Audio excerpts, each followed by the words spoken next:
千年古墓陈列干尸，不顾劝阻触动机关，马上士兵随风消散，周边众人感染尸灰，身体立刻发生变异。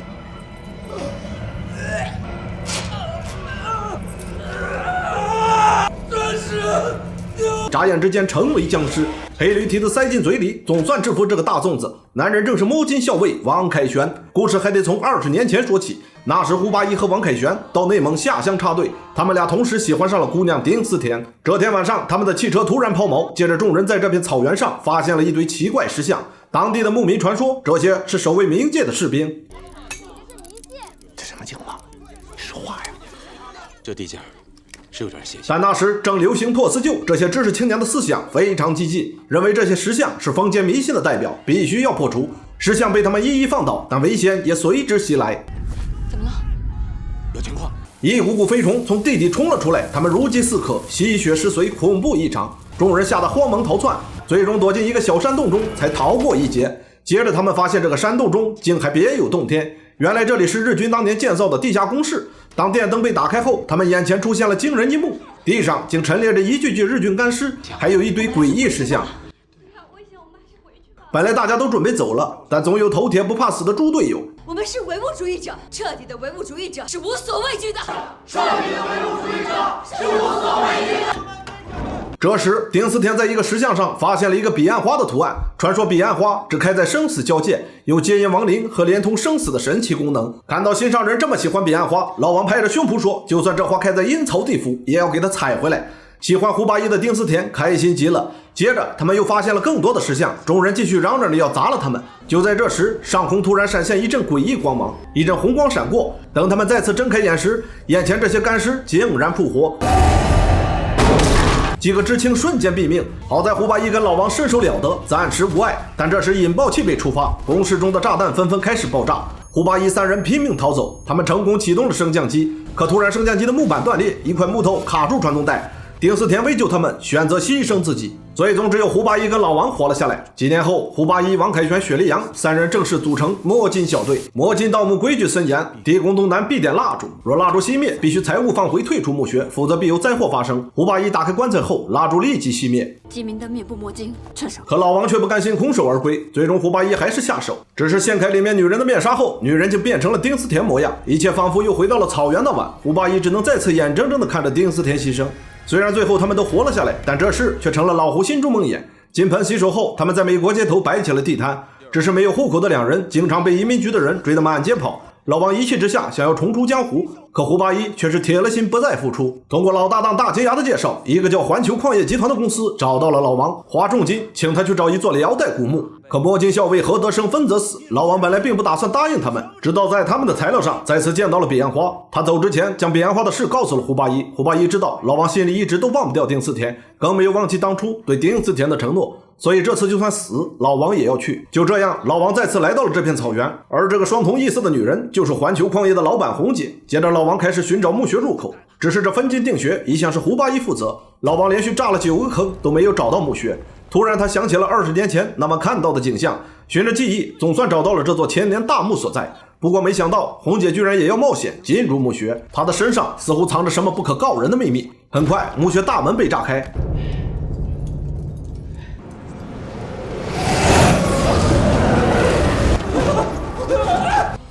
这他妈抡什么呢？这是千年颜料遇到空气的挥发现象。打开门后，老王一再告诫他们进去后不要乱动里面的东西，但红姐的目光被这具干尸旗柄上的铜器吸引，让手下将它取了下来。下一刻异象横生，几道石门纷纷关闭，一阵阴风从洞穴吹出，骑兵干尸瞬间化为齑粉，而沾染了灰尘的几人则面露痛苦之色，身体开始出现变异。红姐像个神棍般带着众人念起了咒语，然后叫手下的女保镖把他们全部杀掉。可这几人已经变成了大粽子，根本杀不死。老王带着大金牙逃跑，结果跑了半天又回到了原地。老王拿出一个黑驴蹄子塞进了大粽子的嘴里，才算制服了他。但这黑驴蹄子似乎作用有限，大粽子又把他从嘴里拿了出来。这下连老王也没招了。就在他陷入危险之际，天王盖地虎，宝塔镇河妖。胡八一跟雪莉终究还是放心不下，摸金小队全员到齐，危机很快就被解除。胡八一看着这8个洞口的动物石像，猜测出这洞口应该是跟八卦有关。拿出罗盘开始推演。寻龙分金看缠山，一重缠是一重关，关门如有8重险，不出阴阳八卦星。水口是出口，走！不过刚才这点危险还只是开胃菜，真正的危险还在后头。两个喽啰不听警告，非要去找刺激，还没走几步，脚下就开始冒绿火，片刻间就被烧得连渣都不剩。原来这桥面覆盖了一种燃点极低的磷石，只要有轻微的摩擦就会燃烧起来。胡八一看出这些墙面也是按照八卦排列的，很快他就找到了那条安全的通道。但这时红姐又开始作妖，她在一具干尸上再次看到了一枚铜器，看来这铜器对她极为重要。保镖把它拿下来后，一股磷火喷涌而出，火焰顺着水流飞速蔓延，瞬间功夫就将所有桥墩全部点燃。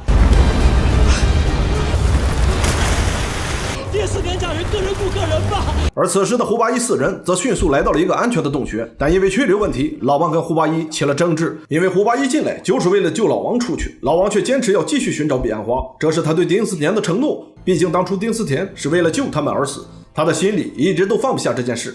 接着两人便打了起来。就在这时，外面传来了一声枪响。等胡八一跑出来时，发现雪莉不见了踪影。原来红姐他们没有死，再次用雪莉威胁胡八一，帮他找到地宫。你们这些缺钱少进、后知后觉的蠢货，偏执强制，抓紧时间！红姐一顿臭骂，着急想要找到地宫，是因为她时间不多了。阴阳共济，感应通。接着老王误打误撞发现了一条密道，而地宫就藏在这下面。墙上的壁画记载着这墓穴的由来。原来在1000多年前，傲骨公主得到了一件天外神物，她将它命名为彼岸花。传说它能穿越阴阳两界，让人死而复生。每逢夙夜交替，彼岸花盛开，生死之门就会被打开。而这彼岸花就是红姐此行的目的。穿过幽暗的铁索桥后，他们终于找到了傲骨公主的棺椁。原来红姐先前收集的铜器便是这棺椁的钥匙。按照老规矩，开棺前老胡在东南角点上一支蜡烛。摸金相位，合则生，分则死。然后3人一起将钥匙插入棺中，铜棺如花瓣般缓缓打开。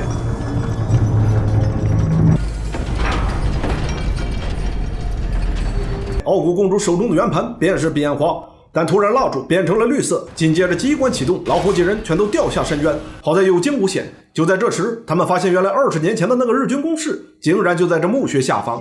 没想到20年后，他们再次回到了这里。老胡突然想到前面壁画上说的每逢夙夜交替，彼岸花盛开这句话，因为古人说的夙夜就是饮食，当初他们就是这个时间段出的事，而出事的根源就在那阵诡异的光上，那光是从他们头顶照下来的。胡八一终于想明白了，那光是从公主手中的彼岸花发出来的。话音刚落，彼岸花中一阵妖艳红光冲天而起，光芒笼罩众人，每个人眼中都出现了不同的恐怖景象，这些都是他们心里最害怕的存在。而红姐的秘密也终于揭开，原来她的脑子里长了肿瘤，命不久矣。她想用彼岸花获得重生。胡八一知道问题出在彼岸花上，决定过去将它打碎。但就在即将拿到它时，抓住的却是丁思甜的手。他陷入了幻境之中，再次回到了20年前的那一天。这次他救出了丁思甜，两人开心地躺在草原上，直到他发现丁思甜胸口的象章是反的，才意识到这都是幻象。他用力撞碎了幻境，然后把彼岸花拿了出来，刚准备砸碎时却被老王抢走。他想把它送给丁思甜，完成他的承诺。突然丁思甜出现在他的面前，他让老王把彼岸花交给他，可等老王抬头一看，才发现站在眼前的人是胡八一，这才知道刚才的一切都是幻觉。对丁思甜的愧疚成为了他们心中的执念。胡八一将彼岸花扔出，狠狠砸碎。随着彼岸花的破碎，所有幻象全都消失。胡八一跟老王也终于放下了执念，而已经疯了的红姐为了彼岸花的碎片掉下了深渊。最后胡八一4人躲进棺材里，顺着地下河成功逃出。放下了心中执念的胡八一对雪莉发起了求婚。